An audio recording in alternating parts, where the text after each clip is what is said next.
Hello everyone, welcome to Commodities Podcast.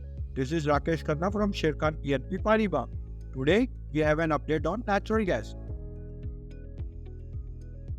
MCX natural gas price had given a downward trendline breakdown along with break in its nearby key support of 133 level indicate that the short-term trend is bearish in the energy segment.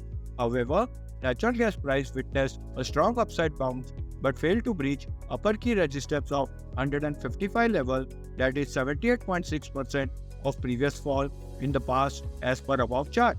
At present, natural gas price failed to breach the key trendline resistance of 155 level can drag the price further down till 135 and 127 level in near term.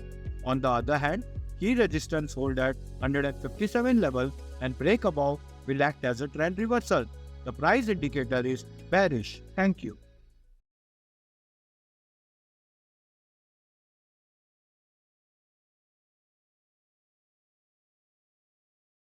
Investment in securities market are subject to market risks. Read all the related documents carefully before investing.